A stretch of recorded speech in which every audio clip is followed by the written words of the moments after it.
As the economy goes through its cycle, ebbs and flows, South Africans across classes feel it reflected in their wallets.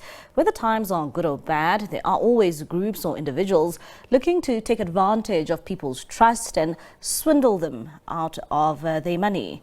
Clinical psychologist Dr. Khosi Jiyane joins us now to understand the psychology that makes up scammers. And she joins us now via our video link. Dr. Khosi, thank you so much for your time this evening here on SABC News. Now, before we discuss this topic a bit more further, maybe if you can just describe to us, the mindset of a scammer. Well, there are different, types of mindsets in scammers. There's people that scam out of need, or it may start out of need and it evolves.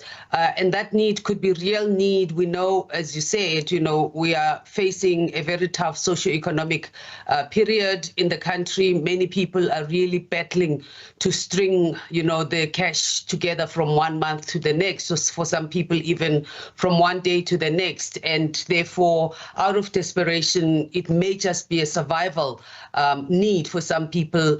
Another category of people would be, and that's a big driver as well, and we know in the country that there's a big problem with addictions, and people need to feed their addiction. It gets desperate and it will stop at nothing, and scamming becomes an option that they will pursue because they will stop at nothing.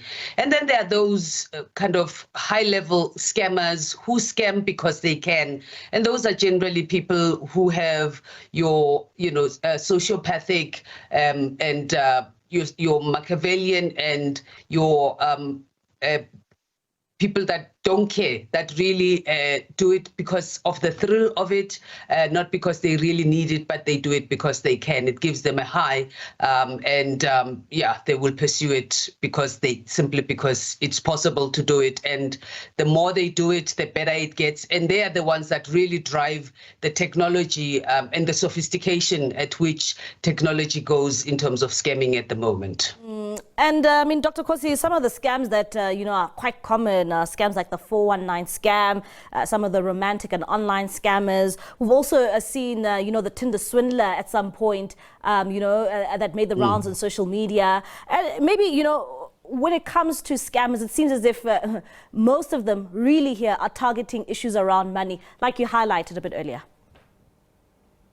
Yes, absolutely. I think everybody ultimately, most scams are going for the purse eventually. So romance becomes a gateway when actually all they're doing is to assess. It's a research process. They're assessing to what extent they can get into your pocket by making you believe they're getting into your heart, but actually it's just a gateway to your pocket. And after that, they will likely disappear, or they will hang on for as long as their research gives them a sense that there will be more that they can get. And as soon as there isn't any, the purpose has been fulfilled, they will move on and find the next one that they can. Yeah. What are the signs to look out for, to see if, someone is trying to scam you?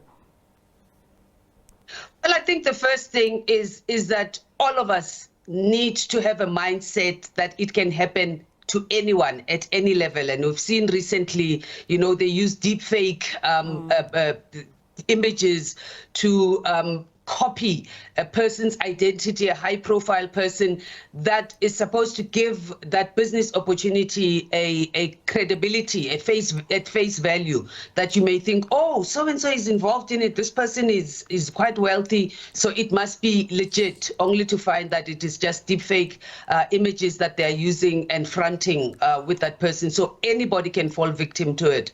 And secondly, it is to know, because as hard as you are working for your money, scammers, it is a full-time occupation for many of them to keep reinventing their ways. So don't think that what you know is sufficient at any point. It is. The obsolescence rate at which these things go is quite high. So always be skeptical of anything that you do, that you transact, especially, either in terms of emails or offers that you get.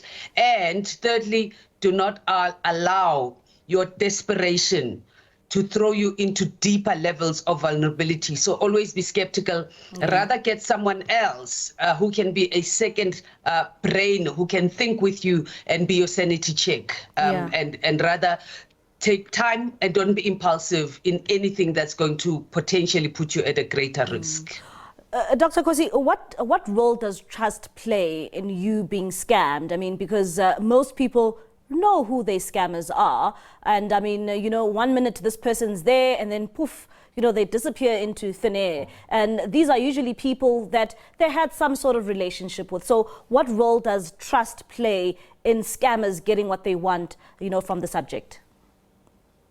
Sure, absolutely. They want to establish trust, because if you don't trust, it means you're skeptical, it means you are doubting, it means you are hyper vigilant. And so they need to lower that barrier. They need to lower your boundaries. They need to lower your alertness and gain access into your trust, and therefore the freedom, because when we trust someone, we really open ourselves and avail ourselves and our secrets to them. But if we don't trust, we play our cards close to the chest. So they need to do that. And therefore, if you know that you're a person who can easily be duped into something that you're not familiar with, rather not invest in it or get involved in it than think that you can get out of it, because it's very easy to become vulnerable and not even realize that you've already crossed that line. So rather be skeptical and rather second guess yourself more than you're willing to just trust yourself, because it may not even just be trust. It may also be the gullibility that comes with being vulnerable and desperate, and the two are not the same, but both of them could put you in a high risk position and vulnerability for being scammed. All right, Dr. Khosi, thank you so much for your time and making sure that the public is aware of some of the tricks that are used by some of these people. That is clinical psychologist Dr. Khosi Jiyane. They're discussing the mindset of a scammer.